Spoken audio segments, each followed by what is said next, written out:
Hello all, Stephanie from SVM Artistic Designs. I am going to today do, I need to do my cloud pour base.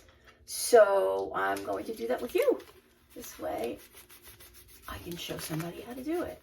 I try so hard to keep things clean. That's not always possible. So I have my cup here is marked off. I don't know if you could see that with the glare of the light. But I marked off my cup. Oops, that's not it. So that I've got parts marked. This way I can tell how many parts I'm putting in. Not that it's terrible, but okay, so let's go. We're going to use Artist Loft White, which you can barely see. Obviously, I use my paint a lot, so mix it up. We're going to do 1 part paint, 2 parts Floetrol, so we'll start with the 1 part paint. And I'm going to put it into this other container. This is 1 part, goes right up to the line. Great. And I'll use this since I was already using it. Some 1 part paint.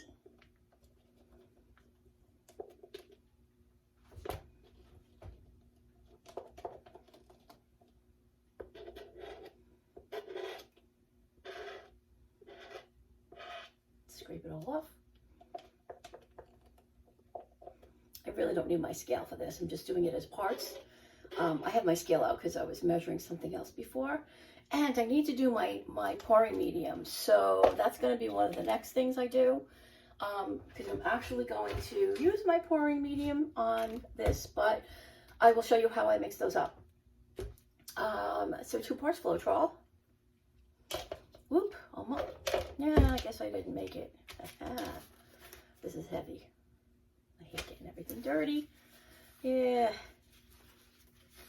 All right. Let's keep on going. Let me get myself an extra paper towel because I know I'm going to need it. There we go. Organized mess. All right, so then we're going to do 2 parts Floetrol.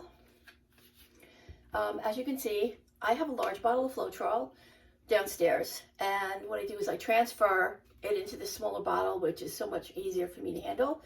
And I also have the cap that goes on the top, which strains the Floetrol. So even though I'm straining it from the big bottle to the small bottle, I'm also straining it again when I'm using it, so we don't get all those disgusting clumps and runny nose things that get into our Floetrol that comes out and looks disgusting. So, okay, so 2 parts. That's 1 part. And that's 2 parts. So 2 parts Floetrol.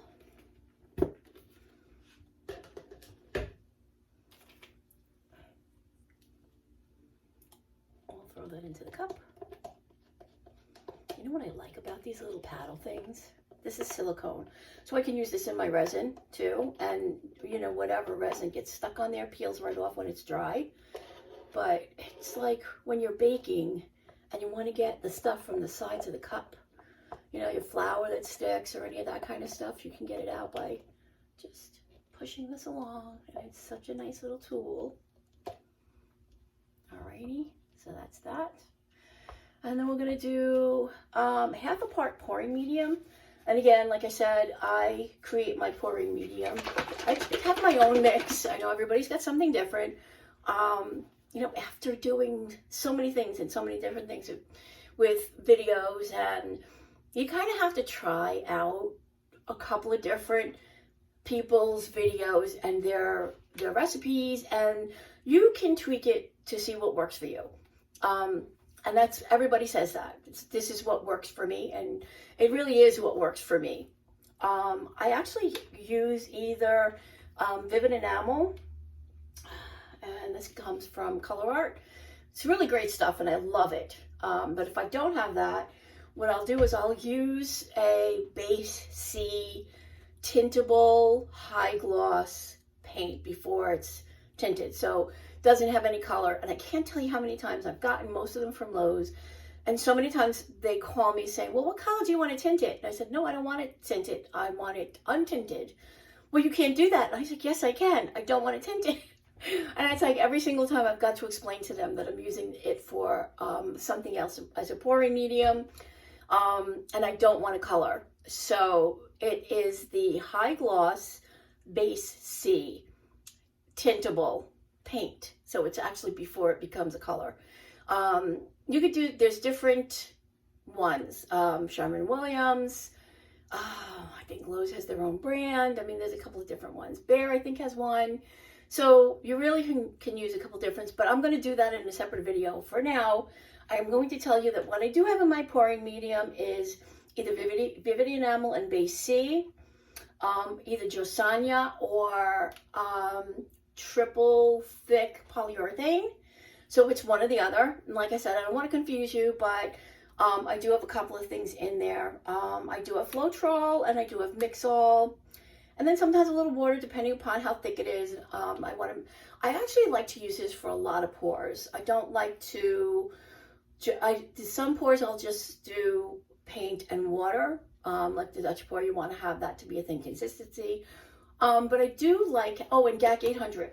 I really like GAC 800 and Liquitex because those two, actually, Liquitex is a pouring medium, obviously, and it kind of adds to the stretching of your paints and the quality of the color of your paints. And the GAC 800 is great for keeping your paints from getting too dry and cracking and crazing, getting those little dimples and stuff in your paints. So, like I said, I'm going to do that in a separate video, but I am going to finish doing this because I don't want this to be too long. I make sure it's very shaken up. And then we're going to do a half a part of pouring medium.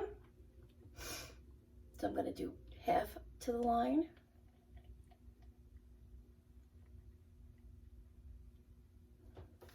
I see a little gunk there. Let's get that out before it becomes something. Ooh, yuckies. All right, you're gone. Okay. Doesn't want to get off my finger. And then I'm going to do a half a part of the satin enamel white. And I shake these because they basically have some oils in them. And it says 1 part of GAC, but I actually have GAC in my pouring medium, so I'm not going to worry about it. And then I'm going to do my half a part of the satin enamel. All right, here we go.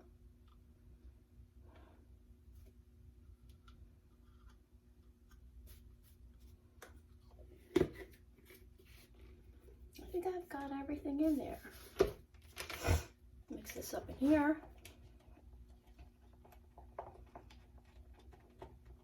And then I'll mix it into my mixture of Floetrol and white paint.